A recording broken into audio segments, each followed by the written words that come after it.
বঢ়িয়া হৈছে।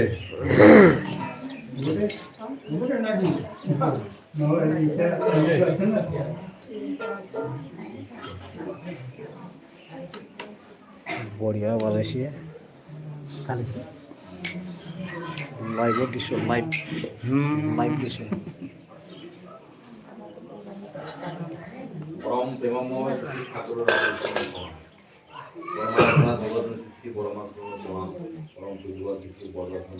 শুনিব নালাগে ইয়াতে লোৱাটো পাব লাগে মাইকখন।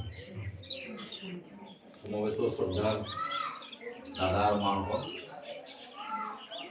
আজি আমি ইয়াতে সকলোৱে সমবেত হৈছোঁ। সকলোৱে জানে কিহৰ কাৰণে আজি 9 জানুৱাৰী নতুন বছৰত এই 9 জানুৱাৰী দিনটোত শ্ৰী শ্ৰী ঠাকুৰ অনুকূল চন্দ্ৰ 1946 চনত ভাৰতবৰ্ষত আহিছিলে। 48 চনৰ প্ৰথম বনভোজন উৎসৱ খাইছিলে। এই পৰ্বটোকে আজি গোটেই পৃথিৱীত বনভোজন উৎসৱ হিচাপে আমাৰ সৎসংগীসকলে পালন কৰে আৰু সেই উপলক্ষে আমিও ইয়াতে বনভোজন উৎসৱটো কৰিছোঁ। সকলোৱে মিলিত হৈ পেলাই এসাঁজ সকলোৱে খাওঁ আৰু আৰু ঠাকুৰৰ লিখিতৰ বাহিৰেও বেলেগ যিবিলাক আমাৰ মানুহবিলাক আছে তেওঁলোকেতো বিভিন্ন ৰকমৰ ঠাইত যাই পেলাই বনভোজন খায়। সেই পৰ্বটো ঠাকুৰেও দয়া কৰি আমাক সুবিধাটো দিছে যাতে আমিও সকলোৱে নতুন বছৰে একবাৰ বনভোজ খাব পাৰোঁ। তথাপি আমাৰতো অলপ বেলেগ হয়, তেওঁলোকতো অলপ বেলেগ হয়, ডিফাৰেঞ্চ আছে। আমি যিয়ে নকৰোঁ কিয় অনুষ্ঠান, আমাৰ উদ্দেশ্য কিন্তু ঠাকুৰ প্ৰতিষ্ঠা। ঠাকুৰক প্ৰতিষ্ঠা কৰাটোৱে আমাৰ একমাত্ৰ উদ্দেশ্য। এতিয়া ঠাকুৰৰ কথাটো সকলোৱে জানে, ঠাকুৰ হৈছে যুগ পুৰুষোত্তম, তেওঁ এই যুগৰ জীৱন্ত গুৰু। জীৱন্ত গুৰু ভগৱান দেখা নাযায়, ঈশ্বৰ দেখা নাযায়। ঈশ্বৰে দয়া কৰি মানুহৰ ওপৰত যেতিয়া পৃথিৱীত নৰৰূপে ভগৱান পঠাই দিয়ে তেতিয়াহে আমি কিবা সান্নিধ্য লাভ কৰাৰ সুযোগটো পাওঁ। সেই হিচাপে আজি সৌভাগ্যবশতঃ যিমানবিলাক দাদা মাসকলে ঠাকুৰৰ সান্নিধ্যত আহিছে তেওঁলোকে কিন্তু ভাগ্যৱান।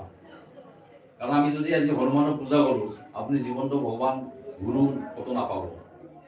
পূজা কৰিব পাৰিব, আমি শিৱকো পূজা কৰোঁ, সকলোৱে কৰে। আমাৰ কামনা বাসনা থাকে অন্তৰত, আমি বহুত কিবা কিবি পাবলৈ বিচাৰোঁ ভগৱানৰ পৰা, আশীৰ্বাদ বিচাৰোঁ। সেই হিচাপে আমি বহুত কিবা কিবি পূজা কৰোঁ, যাই যিটো ভাল পায় আমি পূজা কৰোঁ, কিন্তু গুৰু নাপায়, জীৱন্ত গুৰুটো নাপায়। জীৱন্ত গুৰু হৈছে মাৰ নিচিনা। মাবিলাকে যেনেকৈ ল'ৰা ছোৱালীক জন্ম দিয়ে, সেই ল'ৰা ছোৱালীক জন্ম দিয়াৰ পিছত সেই ল'ৰাজনে বা সন্তানটোৱে একো নাজানে, কিন্তু মায়ে কি কৰিব লাগে চব জানে। গতিকে সেই মা জীৱন্ত গুৰু সন্তানটো, এই জীৱন্ত গুৰুটো নাথাকিলে সি ডাঙৰ হ'ব নোৱাৰে। লালন পালন কৰি পেলাই মাবিলাকে সন্তানটোক ডাঙৰ কৰে।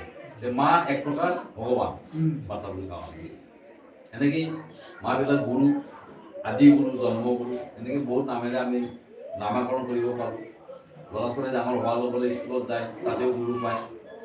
যিজনে যিটো বিষয়বস্তুত মানে পাৰদৰ্শিতা লাভ কৰিব বিচাৰে তেওঁলোকেও কিবা গুৰু ধৰিব লাগে। যেনেকৈ গানৰ কাৰণে গুৰু ধৰিব লাগে, বাদ্যৰ কাৰণে গুৰু ধৰিব লাগে। বহুত ধৰণৰ গুৰু পৃথিৱীত আমাক প্ৰয়োজন হয়। কিন্তু সদগুৰু হৈছে জীৱনৰ গুৰু।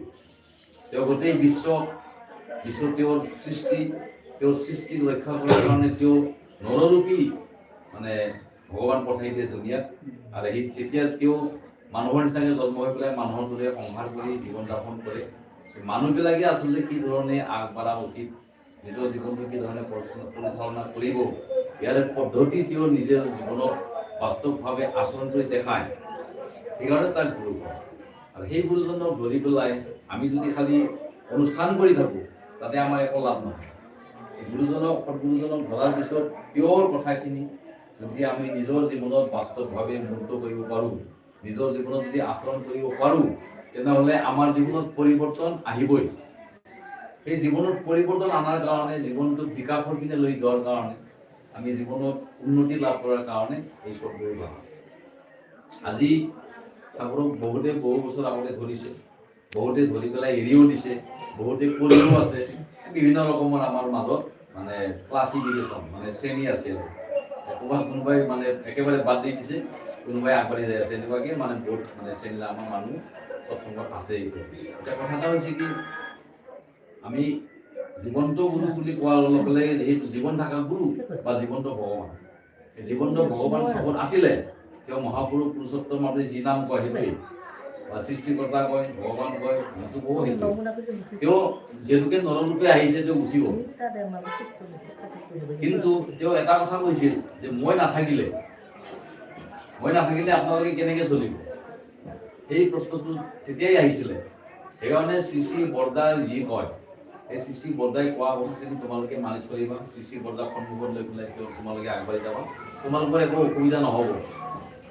মই নাথাকাৰ পিছত যদি মোৰ নিচিনা বা শ্ৰী শ্ৰী বৰদাৰ নিচিনা কোনোবা থাকে, ইষ্ট ছাত্ৰ প্ৰতিষ্ঠাই যাৰ জীৱনত সবচে ডাঙৰ বস্তু, সেনেকুৱা যদি কোনোবা থাকে, তেওঁ অনুসৰণ কৰি চলিবা, তোমালোকৰ কোনো অসুবিধা নহ'ব। সেইকাৰণে তেওঁ আচাৰ্য পৰম্পৰা কৰিলে। আচাৰ্য পৰম্পৰা যিবিলাকে দেওঘৰ গৈছে তেওঁলোকে জানে যে প্ৰথম আচাৰ্য আছিলে শ্ৰী শ্ৰী বৰদা।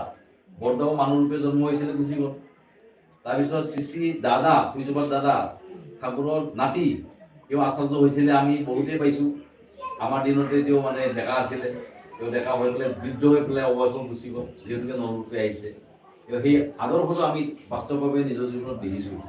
তেওঁলোকে সকলোৱে বিয়া কৰিছে, তেওঁলোকে সংসাৰ কৰিছে। সেই সংসাৰখনৰ লগত আমালোকৰ জীৱনৰ সংসাৰ বহুত পাৰ্থক্য আছে। তেওঁলোকে কিজনে সংসাৰ কৰে আৰু আমি কি কৰি আছোঁ, পাৰ্থক্য আছে। সেইকাৰণে নিজৰ চকুদি দেখা, নিজৰ কাণেদি শুনা সেইটো নিচিনা জ্ঞান নহয়। সেই ঠিক তেনেকুৱা ধৰণৰে ব্যক্তি আকৌ বৰ্তমান আমাৰ আচাৰ্য শ্ৰী শ্ৰী বাবাইদা আমি যাক কৈছিলোঁ, তেওঁতো আমি সৰুৰ পৰাই পাইছোঁ, আমিও সৰুৰ পৰাই ধৰক দেখা পাইছিলোঁ। তেখেতেও সেই আমাৰতো বয়সৰ অকণ কম, ৩-৪ বছৰমান কম হ'ব। তেখেতে আজি আচাৰ্য হ'ল। তেখেতৰ জীৱন দৰ্শন আমি ডেকা ল'ৰাৰ পৰাই দেখিছোঁ কেনেকুৱা আছিলে। আৰু তেখেতৰ ল'ৰা এতিয়া পঞ্চম পুৰুষ ঠাকুৰৰ লগত জন্ম হ'ল, অবিন্দ দা জন্ম হ'ল। অবিন্দ দা এতিয়া ইয়ং। আৰু ঠাকুৰৰ ভৱিষ্যতবাণী দিয়া আছে। ঠাকুৰৰ যেতিয়া পঞ্চম পুৰুষ জন্ম হ'ব, সৎসংগৰ পঞ্চম পুৰুষ জন্ম হোৱাৰ পিছত ঠাকুৰৰ যিখিনি কথা, আদৰ্শ কথা, ঠাকুৰৰ যিখিনি ইচ্ছা আছিলে, ঠাকুৰে যিখিনি পৰিকল্পনা লৈ আহিছে, গোটেইবিলাক বাস্তৱ ৰূপ দিব পঞ্চম পুৰুষজনে। এই হৈছে অবিন্দ দা। অবিন্দ দা সিদিনাখন যোৱা 5 তাৰিখে, 5 জানুৱাৰী তাৰিখে তেওঁৰ জন্ম দিৱস আছিলে। আমাৰ অসমৰ পৰা 100জন ল'ৰা ছোৱালী, বড়ো ল'ৰা ছোৱালী ভলণ্টিয়াৰ কৰিবলৈ গৈছে। বহুত কষ্ট হৈছে। তেওঁলোকে বহুত দিন 28 তাৰিখে গৈছে আৰু আজি আহি আছে। কিমান দিন হ'ল? মোটামুটি 10 দিন। এই 10 দিন ধৰি তেওঁলোকে ঠাণ্ডাত কঁপি আছে। আৰু ঠাণ্ডা হ'লেও তেওঁলোকে বহুত কষ্ট কৰি দাদাৰ যিখিনি ইচ্ছা সববিলাক পূৰণ কৰিছে। আৰু আমি অবিন্দ দাক দৰ্শন কৰাৰ কাৰণে 2 ঘণ্টা 3 ঘণ্টা লাইন পাতিব লাগে। তেওঁলোকৰ তাতে অবিন্দ দা নিজে যাই পেলাই কথা বতৰা কৰে। তেওঁলোকৰ জ্বৰ লাগিছে। তেওঁলোকে ফিলান্থ্ৰপি অফিচ আছে, আপোনালোকে ফিলান্থ্ৰপি অফিচ দেখিছে, যিবিলাকে দেওঘৰত গৈছে, যিবিলাকে যোৱা নাই দেখা নাই। বিৰাট ডাঙৰ মানে 3তলা বিল্ডিং আছে। 3তলা বিল্ডিঙৰ ওপৰত মানে আমাৰ এটা হল ৰুম আছে। তাতে আমাৰ ঋতিক দাদাসকলক মানে পাঞ্জা দিয়া এটা ৰুম আছে, সেইটো আগতে মানে হল আৰু তাতে তেওঁলোকে ধুনীয়াকৈ ৰাখিছে। এনেকেই তেওঁলোকে তাতে আনন্দেৰে থাকিলে। মানে থকা খোৱাৰ কোনো অসুবিধা নাই। খালি সেই মানে কামটো কৰোঁতে বাহিৰত ঘূৰা ফুৰা কৰাতে ইমান ঠাণ্ডা, ইয়াতে যিমান ঠাণ্ডা তাৰ ডাবল তাতে ঠাণ্ডা হয়। সেনেকুৱা পৰিৱেশটো তেওঁলোকে গুৰুৰ লগত, গুৰুৰ নিৰ্দেশ পালন কৰি পেলাই জীৱনত এনেকুৱা আনন্দ লাভ কৰিছে, সেইটো আৰু যিবিলাকে যোৱা নাই গম নাপাব। ময়ো গৈছিলোঁ, মই 28 তাৰিখে গৈছিলোঁ। আমাৰ কনফাৰেন্স আছিলে 31 ডিচেম্বৰ আৰু 1 জানুৱাৰী তাৰিখে কনফাৰেন্স আছিলে। তাৰপিছত আকৌ 5 তাৰিখে অবিন্দ দাৰ জন্ম দিৱস। সেইকাৰণে মই তাতে থাকি গ'লোঁ। মই 7 তাৰিখে আহি পাইছোঁ। আৰু আজি সেই গ্ৰুপবিলাকে আহি আছে, আমাৰ ট্ৰেইন আহি আছে, হয়তো আহি পালে এতিয়ালৈ। যাই হওক, এতিয়া কথাটো হৈছে কি, আমি বহুত পিছলৈ ৰৈ গ'লোঁ। আৰু যিবিলাকে কষ্ট কৰি পেলাই আচাৰ্যদেৱৰ কথাটো জীৱনত পালন কৰাৰ কাৰণে চেষ্টা কৰিছে, তেওঁলোকে আগবাঢ়ি যাই আছে। এতিয়া তেওঁ সকলোকে সমানভাৱে আগবঢ়াই লৈ যাবলৈ বিচাৰিছে। সেইকাৰণে আমাৰ বড়ো মানুহবিলাক পিছপৰা। তেওঁ সেইকাৰণে বিচাৰিছে খালি বড়ো মানুহ এইবাৰ ভলণ্টিয়াৰ কৰিব 100জন। আমাৰ অসমৰ পৰা বেলেগ মানুহ ভলণ্টিয়াৰ বিচৰা নাই, খালি বড়ো ল'ৰা ছোৱালী বিচাৰিছিলে। সেই কথা মানুহে 100জন গৈছে। তাহাঁতে তেওঁলোকে জীৱনত এনেকুৱা আনন্দ কোনোদিন পোৱা নাছিলে। আমাৰ ঘৰৰ পৰাও 2 এজন গৈছে। সেই জীৱনত কোনোদিন দেওঘৰত যোৱা নাই, প্ৰথমবাৰ গৈছে। আৰু যোৱাবাৰ অবিন্দ দা আহোঁতে চিমলা সৎসংগ কেন্দ্ৰত তেওঁলোকে বহুত আনন্দ উপভোগ কৰিছিলে। অবিন্দ দাই তাইক কৈছিলোঁ, আমাৰ ভাইৰ ছোৱালী এটা, তই দেওঘৰত কিয় নাযাৱ, তই দেওঘৰত যাব লাগিব, এনেকৈ তাক মাতিছিলে। এইবাৰ গৈছে, অবিন্দ দাৰ লগত ফটো উঠিব পাইছে। মানে অবিন্দ দা গোটেই ভলণ্টিয়াৰবিলাকক লগত লৈ পেলাই ফটো উঠিছে। আৰু গোটেই ভলণ্টিয়াৰবিলাকক নাচিব দিছে। আৰু তাহাঁতৰ লগত ক্ৰিকেটো খেলিছে। এনেকুৱা ধৰণৰ সুযোগ অবিন্দ দাই এইবাৰ তেওঁলোকক দিছে। এতিয়া কথাটো হৈছে কি, আমি বুঢ়া হ'লোঁ। বুঢ়াবিলাকৰ দ্বাৰাই গোটেইখিনি কাম নহ'ব। এতিয়া আমাৰ এই নতুন প্ৰজন্মবিলাকৰ দ্বাৰাহে কামবিলাক হ'ব। তেওঁলোকেতো কৰিলে, যিখিনি পাৰে কৰিলে। তেওঁলোকৰ সময়টো গুচি গ'ল, তেওঁলোকে যিখিনি পাৰে সেইখিনি কৰিছে। তেওঁলোকৰ দোষ একো নাই। এতিয়া আমাৰ জীৱনত, আমাৰ ভৱিষ্যত প্ৰজন্মটো ৰাস্তাটো কোনে দেখাব? এতিয়া মই এইটোৱে ক'ব বিচাৰিছোঁ, আচাৰ্যদেৱে এইবাৰ আনন্দ মানে আমাৰ কামৰ কাৰণে আনন্দ পোৱা নাই। আমাৰ মানে আমাৰ কৰ্মীবিলাকৰ কাৰণে আমাৰ দীক্ষাটো বহুত কম হৈছে। আগতে প্ৰত্যেক 3 মাহে 2 লাখ 3 লাখ 10 লাখলৈকে দীক্ষা দিছে। সেই 10 লাখলৈকে দীক্ষা দিয়া ঋতিক দাদাসকলে মানে মোটামুটি গোটেইবিলাকেই আছে, 2 এটা হয়তো মাৰা গেল। এইবার মাত্র 54,000 দীক্ষা হয়েছে, 54,000, 54,000 দীক্ষা হয়েছে। যত নাকি 2 লাখ 3 লাখ 5 লাখ এটা সময়ত 10 লাখ লৈকে হয়েছিল, মানে এই 1000 দীক্ষা টাইম সবেই 1000 দীক্ষা দিছে। 1000 দীক্ষা যিজন মানুহে 1-3 মাহত দিব পাৰে, এইজন মানুহে এইবাৰ কিমান দিছে? কাবাই 3 জন, কাবাই 4 জন, কাবাই 10 জন, 20 জন, 50 জন, খুব বেছি কোনোবাই একজনে, 2 জন 3 জনে 100 জন দীক্ষা দিছে। এনেকৈ চলছে। এনেহ'লে কথাটো সেইটোৱে কৈছে যে আপোনালোকে 1000 দীক্ষাও দিব পাৰে আৰু 3 মাহ 100 দীক্ষাও দিব পাৰিছিল। আৰু সেইজন মানুহে আজি আপুনি 10-12 জন দীক্ষা দিছে, তাৰমানে আপুনি আপোনাৰ ক্ষমতাটো এটা কমাই ল'লে। আপোনালোকে নিজে বিবেচনা কৰি চাব যে আপোনাৰ ক্ষমতা 100 জন দীক্ষা দিয়াৰ ক্ষমতা আছিল, 1000 দিয়াৰ ক্ষমতা আছিল, আজি আপুনি 4-5 জনতে বন্ধ কৰি দিলে, তাৰমানে আপোনাৰ ক্ষমতা অপলাপ কৰিলে। এই কথাটো কৈছে। গতিকে আপোনালোকে মানে বিবেচনা কৰি চাব। আমাৰ উদ্দেশ্যটা হৈছে কি, ঠাকুৰৰ সেই আদৰ্শৰ কথাটো মোৰ জীৱনত ব্যৱহাৰ কৰি মোৰ ল'ৰা ছোৱালীৰ জীৱনত ব্যৱহাৰ কৰাব লাগে। তাৰপিছত আমাৰ পাৰিপাৰ্শ্বিকত ব্যৱহাৰ কৰাব লাগে আদৰ্শটো। সেইটো কৰিলে কি হ'ব? প্ৰত্যেকটা ল'ৰা ছোৱালী আদৰ্শৱান হ'ব। আজি সমাজখন কোনফালে গতি কৰি গৈ আছে আপোনালোকে অলপমান চিন্তা কৰি চালে গম পাব যে ল'ৰা ছোৱালী যদি ভাল কৰিব লাগে মোৰ দ্বাৰাই নহ'ব। মোৰ কথা তেওঁলোকে নুশুনে, মা দেউতাৰ কথা ইমান নুশুনে। আমাৰ সেই পৰিৱেশৰ লগতে তেওঁলোকে মিলি যায়। পৰিৱেশত যেনেকুৱা চলে সেইটোৱেই তেওঁলোকে গ্ৰহণ কৰে। সেইকাৰণে পৰিৱেশটো যদি ভাল কৰিব লাগে তেনে প্ৰত্যেকটা মা দেউতাই নিজৰ ল'ৰা ছোৱালীক নিজে কৰি পেলাই তাহাঁতক কৰাব লাগিব, তাৰ বাদে বেলেগ ৰাস্তা নাই। আৰু যদি কথা নুশুনে তেনেহ'লে এটাই উপায় আছে, মা দেউতাবিলাকে কমচে কম গাৰ্জেনে এতিয়াৰ পৰাই পইচা জমা কৰিব, অহা বছৰ যাতে অবিন্দাৰ বাৰ্থডেত আমি তাক দেওঘৰ কৰাব পাৰোঁ। বাৰ্থডেত যাব নোৱাৰিলেও বেলেগ যেতিয়া সুবিধা পায় অবিন্দ দা য'ত য'ত প্ৰগ্ৰাম কৰে সেই প্ৰগ্ৰামত যাতে যাব পাৰে। এনেকৈ নিজৰ ল'ৰা ছোৱালীক অবিন্দ দাদাৰ মুখী কৰি দিব, অবিন্দ দাদাক ভাল পোৱাব, অবিন্দ দাদাৰ লগত সংগ কৰাব, তেনেহ'লে আপোনাৰ আৰু চিন্তা নাই, সি আৰু মদ ভাং নাখায়। এই ঠাকুৰৰ মানে অবিন্দ দাদাৰ লগত সংগ কৰা ল'ৰা ছোৱালীবিলাকৰ লগত যদি অলপ পৰিচিত হয়, আজিকালি নেটৱৰ্কটো হৈছে অল মানে ৱৰ্ল্ড ৱাইড, তাৰমানে গোটেই বিশ্বতে আমাৰ সৎসংগৰ মানে হেৰি নেটৱৰ্ক আছে। তাৰমানে আমাৰ সৎসংগী গুৰু ভাইবিলাক বহুত ডাঙৰ ডাঙৰ মানে পদবী, বহুত ডাঙৰ ডাঙৰ কাম কৰা ল'ৰা ছোৱালী আছে অবিন্দ দাদাৰ হাতত, বহুত বহুত শিক্ষিত। আৰু প্ৰত্যেকটা শিক্ষিত ল'ৰা ছোৱালীকে অবিন্দ দাদাই আগৰ কালে লৈ যাবৰ কাৰণে চেষ্টা কৰে। মানে কোনোবা হয়তো BA পাছ কৰিছে, BA পাছ কৰি কি হ'ব আৰু পঢ়, MA পাছ কৰ, MA পাছ কৰি গুচি গ'লে কি হ'ব, MA পাছ কৰিলে কি হ'ব আৰু PhD কৰ। এনেকৈ মানে যিমানখিনি পাৰে যাৰ যাৰ জীৱনৰ যিমানখিনি কেপাচিটি আছে তেওঁ সিমানখিনি ওপৰলৈ লৈ যাব খোজে তেওঁ। সেইটো হৈছে অবিন্দ দাদা। আজি অবিন্দ দাদাৰ 3 ভাই, আমাৰ আচলতে 3জন ল'ৰা, অবিন্দ দাদা, অৰ্ণ দা আৰু এটাৰ নামটো মোৰ মনত নাই। 3জন ল'ৰা, এই 3জন ল'ৰাৰ হাতত আমাৰ গোটেই ভাৰতবৰ্ষৰ ইয়ং ল'ৰা ছোৱালীবিলাক সৎসংগী তেওঁলোকৰ হাততে আছে। তেওঁলোকে এইবিলাক চব ব্যৱহাৰ কৰিব পিছলৈ। ব্যৱহাৰ কৰাৰ উদ্দেশ্যটো কি? মানুহক বচাওয়া একমাত্ৰ উদ্দেশ্য। আমি নিজে বাচি অন্যক বচাবৰ কাৰণে ঠাকুৰ আহিছে। আৰু ধৰ্ম মানে সেইটোৱেই, ধৰ্ম মানে বাচা বাৰা। বাচা বাৰাটোক বাদ দি কোনো ধৰ্ম নাই পৃথিৱীত। মই যদি খাব নাপাওঁ, মই যদি বাচি নাথাকোঁ, কি ধৰ্ম কৰিব আপুনি? ধৰ্ম চৰ্ম মোৰ দৰকাৰ নাই, মই আগতে বাচিব লাগিব না। বাচি থকাৰ কাৰণে মোৰ কি কি প্ৰয়োজন? আহাৰ নিদ্ৰা বস্ত্ৰ। আমাক আহাৰ লাগিব, খাদ্য লাগিব, আহাৰ লাগিব আৰু বস্ত্ৰ লাগিব আৰু বাসস্থান লাগিব। এই 3টা বস্তু যদি আমাৰ নাথাকে, যিমানে ধৰ্ম কৰ একো লাভ নাই। সেইকাৰণে আমি খাদ্য যোগাৰ কৰিব লাগিব। খাদ্য যোগাৰ কৰিব লাগিলে আমাক লাগিব কৰ্ম।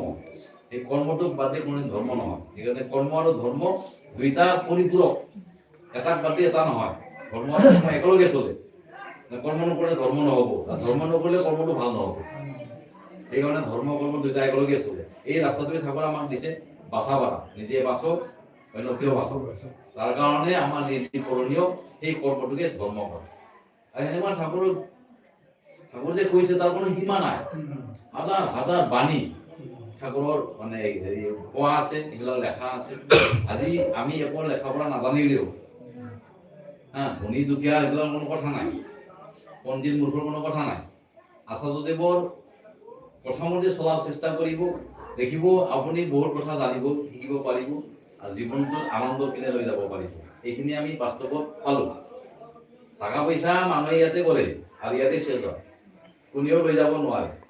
গতিকে আমি যদি বয়স থাকোঁতে এই পৰম পুৰুষৰ সেই আনন্দৰ জগতখনত যদি আমি নিজকে জড়িত কৰিব নোৱাৰোঁ, তেনেহ'লে সেনেকে আমি বুঢ়া হৈ যাম। অৱশেষত কি হ'ব, টকা পইচা হ'ল কিন্তু যাব নোৱাৰে, এনেকুৱা দিন আহিব। সেইকাৰণে বয়স থাকোঁতেই সেই পৰম পুৰুষৰ লগত, জীৱন্ত মহাপুৰুষৰ লগত, জীৱন্ত ভগৱানৰ লগত লীলা খেলা যিটো চলিছে, সেইটো উপভোগ কৰাৰ কাৰণে কষ্ট কৰি হ'লেও দেওঘৰ যাব লাগে। সেইটো কাৰণে প্ৰস্তুতি এতিয়াৰ পৰাই আমি ল'ব লাগিব। আৰু যিবিলাকে নাজানে হাতত লৈ যোৱাৰ ব্যৱস্থা কৰিব লাগিব। এনেকৈ যদি আমি নচলোঁ তেনেহ'লে আমি হৈ যাম। আজি দেওঘৰৰ যিটো পৰিস্থিতি হয় সেইটো মানে অকাল্পনিক। আগতে আমি যিমানবাৰ দেওঘৰ গৈছোঁ সেনেকুৱা পৰিৱেশ আমি পোৱা নাই। ইমান ধুনীয়াকৈ চালে আৰু গোটেই দেওঘৰৰ পৰিৱেশ চব বদলি হৈ গ'ল। মানে এটা খুঁটাতে এটা ঘৰ, এটা খুঁটাত এটা ঘৰ। এইটো ক'ত দেখিছে? দেওঘৰ এইবিলাক বনাইছে। আমি এইবিলাক চাই পেলাই চিন্তা কৰি থাকোঁ, এইটো কেনেকৈ হ'ল, কোন মিস্ত্ৰী বনালে? তাতে পুৰুষোত্তম ভগৱান, জীৱন্ত ভগৱান আছে কাৰণে এইবিলাক হৈছে। তেওঁলোকৰ গাইডত এইবিলাক হয়। এটা খুঁটাত এটা ঘৰ। অভিনেতা য'ত বহে তাতে এটা চাইডত খুঁটা নাই, খালি এটা চাইডত আছে। এইটো কেনেকৈ হয়? সেইবিলাক চব ফেমিলি এইবিলাক বনাই কৰিছে। আৰু গোটেই প্ৰাৰ্থনা মণ্ডপ যিখিনি আমাৰ আছে সেইবিলাক চব বঢ়াই চাৰিওফালে প্ৰাৰ্থনা কৰিব পৰা ব্যৱস্থা কৰিছে। চব লোহাৰ ঘৰ, সেই কাৰ্যবিলাকো চাব লাগে। এইবিলাক কাৰ কাৰণে কৰিছে? এই দেওঘৰটো ইমান প্ৰয়োজন নাই। গতিকে গোটেইবিলাক আমাৰ কাৰণে কৰা হৈছে। আমাৰ মানুহবিলাক বাঢ়ি আছে, দেওঘৰৰ ব্যৱস্থাবিলাক বাঢ়ি আছে। মানে কোটি টকা খৰচা কৰি এই প্ৰগ্ৰেমবিলাক কৰা হয়। ইয়াৰ কাৰণে মানুহবিলাক যাতে ঠাকুৰক বুজি পায়। ঠাকুৰক বাদ দি দুনিয়াত একো নাই। আমি 84 লক্ষ জনী ভ্ৰমণ কৰি আহি মানৱ জীৱন লাভ কৰিলোঁ। আৰু এই জন্মতে আমি পুৰুষোত্তমৰ সন্ধান পালোঁ। ঠাকুৰ এইবাৰ জন্ম হৈছে আমাৰ দিনত, আমাৰ কাৰণে। আচলতে ইয়ং, আমাৰ নিচিনা বয়সৰ। অভিনেতা একেবাৰে নতুন ল'ৰা এটা, ইয়ং। তেওঁলোকক দেখি দেখি আমি শিকিব লাগে। তেওঁলোকে জীৱনটো নষ্ট নকৰে, তেওঁলোকে জীৱনটো সুন্দৰ কৰে। সেইকাৰণে তেওঁলোকক ভাল পাবলৈ শিকিব। ল'ৰা ছোৱালীক ঠেলি দিওঁ ইফালে যাওঁ, পইচা টকা খৰচা হ'বই। পইচা টকা আমি ইচ্ছা কৰি ইনকাম কৰিব পাৰোঁ। কাম কৰিলে পইচা পায় আজিকালি। এটা সময়ৰ মানুহে কাম কৰিলে খাব নাপাইছিলে। আমাৰ আতাহঁতৰ দিনত কাম কৰিলে খাব নাপায়। তেতিয়া মানে কোনো চাকৰৰ কোনো মানে কাম কৰিলে পইচা দিয়া চিষ্টেম নাছিলে। কাম কৰিলে খাব পায়। তেওঁলোকে কাম কৰাব আৰু খাৱাই পঠাই দিব। কিন্তু পইচা দিয়া নিয়ম নাছিলে এটা সময়ত। সেই টাইমত আমি সৰু থাকোঁতে দেখিছোঁ বহুত মানুহ শুকাই থাকিছে। আজিকালি শুকাই থকা মানুহ এটাও নাই। কাৰণ পুৰুষোত্তম আহিলে না। আজি 138 বছৰ হ'ল। পুৰুষোত্তম পৃথিৱীত অহাৰ পিছত গোটেই পৃথিৱীৰ মানুহবিলাকৰ অশান্তি হ'ব নোৱাৰে। কিন্তু যদি তাৰ কথাটো নামানে তেনেহ'লে মৃত্যুৰ পিনে আগবাঢ়ি যাব। আজি আমাৰ ঠাকুৰ বচাবলৈ আহিছে, বচোৱাৰ কাৰণে তেওঁ চেষ্টা কৰিছে, তেওঁ নিজে কৰিছে আৰু অন্যকো কৰাইছে। গোবিন্দ দাদা বহুত কষ্ট কৰে, আচলতে গোটেই দিনটো তাতে আসনত বহি থাকে। কোনো চুইটাৰ নিপিন্ধে, টুপিও নিপিন্ধে, মোজাও নিপিন্ধে, চাদৰো নলয়। ভিতৰত হয়তো চুইটাৰ এটা পিন্ধিব পাৰে, কিন্তু ওপৰত সেই বগা পাঞ্জাবী পিন্ধি তাতে বহি থাকে। আমি আচৰিত খাই আছো যে আমি টুপিও পিন্ধিছো, মাফলাও লৈছো, জোতাও পিন্ধিছো, হাতত মোজাও পিন্ধিছো, আৰু ধুতিৰ তলতো আকৌ লংপেণ্টো পিন্ধিছো। তথাপি জান নালাগে, কিন্তু আচলতে সেনেকেই আছিলে। এইবিলাক বাস্তৱ কথা আৰু সেইদিনাখনৰ কথা। এনেকুৱাকে তেওঁ কষ্ট কৰি গোটেই মানুহবিলাকক দৰ্শন কৰাইছে। আৰু অবিন্দ দাদাৰ যিদিনাখন বাৰ্থডে, যিজনে যি দিয়ে চব তেওঁ নিজৰ হাতেদি গ্ৰহণ কৰিছে। কেনেকে মানে ৰাস্তাবিলাক এনেকে যায়, এনেকে ঘূৰি আহে, এনেকে যায়, এনেকে ঘূৰি আহে। ল'ৰা ছোৱালী বেলেগ, ল'ৰাটো বেলেগ, ছোৱালীটো বেলেগ। এনেকে ঘূৰি লাষ্টত অবিন্দ দাদা য'ত বহে তাৰমানে ওচৰেদি যাই পেলাই আপুনি হাতে হাতে মালটো দিব পাৰে, কিবা গিফ্ট দিব। এনেকুৱা এটা পৰিৱেশ সৃষ্টি কৰি দিছে। সেই সুযোগটো সকলোৱে পাইছে। তেওঁ প্ৰত্যেকটা ব্যক্তিকে মানে সম্বোধন কৰিছে, মানে ৰেছপন্স কৰিছে, উত্তৰ দিছে। যে যিজনে যিটো খবৰ কৈছে তাক সেনেকে তেওঁ উত্তৰ দিছে। বহুত আনন্দ কৰিছে ল'ৰা ছোৱালীবিলাকে। তাৰপিছত ফাংচন কৰিছে গোটেই ৰাতিটো। বহুত মানে তাতে যিটো প্ৰগ্ৰাম কৰিছে, আনন্দ বজাৰ যিটো মানে বিল্ডিংটো আছে, তাৰ চাইডত ফিল্ডটো আছে ন, বিৰাট ডাঙৰ ফিল্ড, গোটেই ফিল্ডটো ভৰি গৈছে। আৰু এনেকুৱা মানে প্ৰগ্ৰাম কৰিছে, গোটেই ভাৰতবৰ্ষৰ যিমান কৃষ্টি আছে চব কৃষ্টিকেইটা দেখাইছে। আমাৰ অসমৰ পৰা আমাৰ বড়ো কৃষ্টি গৈছে, আমাৰ অসমীয়া কৃষ্টি, বিহু কৃষ্টি গৈছে, এনেকে তিৱা চিৱা, এনেকে ৰাভা, বহুত কেইটা কৃষ্টি তাতে প্ৰদৰ্শন কৰাৰ সুযোগটো পাইছে। আৰু সেইটো বছৰে বছৰে হৈ থাকিব। কৈছো অবিন্দ দাদাৰ ঠাকুৰৰ সেই ইচ্ছাটো পূৰ্ণ কৰিহে এৰিব। অবিন্দ দাদা যেতিয়া সৰু আছিলে, কৈছো দাদা আমাৰ আগৰ যিজন আচাৰ্য, তেওঁ কৈছিল অবিন্দ দাদা সৰু থাকোঁতে, এই অবিন্দ দাদা যেতিয়া মোৰ সমান বয়স হ'ব, মোটামুটি ধৰক 70 পাৰ হৈ যাব, তেতিয়া মইতো দেখা নাপামেই, তেওঁ মানে দাদু কৈছে আৰু কি, মানে কৈছো দাদাই কৈছিলে, তেতিয়া তেওঁ কৈছে মইতো দেখা নাপামেই, তোৰ দেউতা মানে বৰ্তমান আচাৰ্য, তেওঁ দেখা পাব না নাই মই নাজানো, কিন্তু অবিন দাদা যেতিয়া মোৰ সমান বয়স হ'ব তেতিয়া গোটেই পৃথিৱীৰ মানুহ ঠাকুৰ ঠাকুৰ কৰিব, আৰু ঠাকুৰ বাদে কোনো ৰাস্তা নাই। এই কথাটো কৈ থৈ গৈছে। যিবিলাকে বাচি থাকিব হয়তো আমাৰ এই পৰিত্ৰাখন গম পাই যাব, আমি হয়তো নাথাকিব পাৰোঁ, পৰিত্ৰাখনে দেখিব, পৰিত্ৰাৰ পিছত যিবিলাক ল'ৰা ছোৱালী আছে তেওঁলোকে দেখিব অবিন দাদাৰ দিনত কি পৰিৱৰ্তন আহিব পৃথিৱীত দেখা পাব। বেলেগ একো পৰিৱৰ্তন নহয়, ভাল পৰিৱৰ্তন নহ'ব, তেওঁ ভাল পোৱাবিলাকে ঠিকে থাকিব, বাকীবিলাকে ডিপ্ৰেছ হৈ যাব, হতাশ হৈ যাব। পৃথিৱীখনত এনেকুৱা এটা পৰিৱেশ সৃষ্টি হৈ যাব যে বাচিম কেনেকৈ এতিয়া উপায় কি? টকা পইচা বহুত আছে, 1 টকা সোণা দি পেলাই আপুনি 1 মুঠা ধান নাপাব পাৰে, এনেকুৱা দিন আহিব। কয়জনা আছে যুদ্ধ বিগ্ৰহ কিবা কিবিতো হৈ আছে, এতিয়া সেইটো কেতিয়া ডাঙৰ হৈ যাব কোনে জানে। এনেকুৱা এটা পৰিস্থিতি আহিব পাৰে। তেওঁলোকে কিন্তু আমাক বচোৱাৰ কাৰণে চেষ্টা কৰি আছে, কি কৰিলে আমি বাচিম।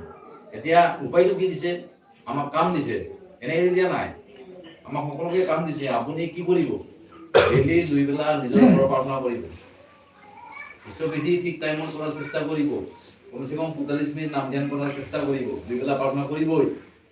প্ৰাৰ্থনা কৰিব পাৰোঁ আৰু নাপাৰোঁ, আপোনাৰ ঘৰত এনেকুৱা আসন থাকিব লাগিব 4টা, আচাৰ্য থাকিব লাগিব, আৰু অবিন দাদাকো আপুনি বহাব পাৰে। ইয়াতে ডাঙৰকে বনাইছে, আপুনি সৰুকে বনাব। যাৰ একদম পইচা পাতি নাই, একদম নোৱাৰে, আপুনি ৱালত দিব, ৱালত দাঁত পাক লাগি দিয়ে, আপুনি ধুনীয়াকৈ আসন বনাই পেলাই যাতে গাজা চাজা মাৰি হ'লেও তাতে ঠাকুৰৰ এনেকৈ আসন বনাই যাতে আমি ঠাকুৰক দেৰি চাব পাৰোঁ, এনেকুৱা পৰিস্থিতিটো নিজে বনাই ল'ব।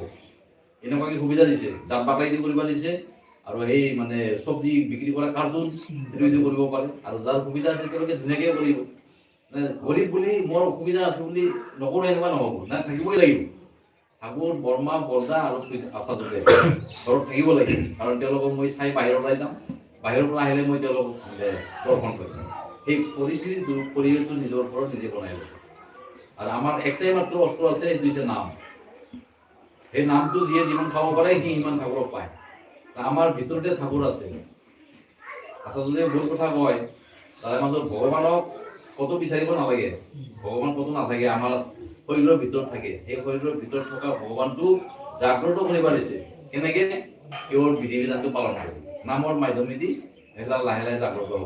তেওঁক ভাল পাব আপুনি, তেওঁ আমাক ভাল পায়, তাতে আমাৰ একো লাভ নহয়। মই যদি তেওঁক ভাল পাওঁ তেনেহ'লে আমাৰ লাভ হ'ব।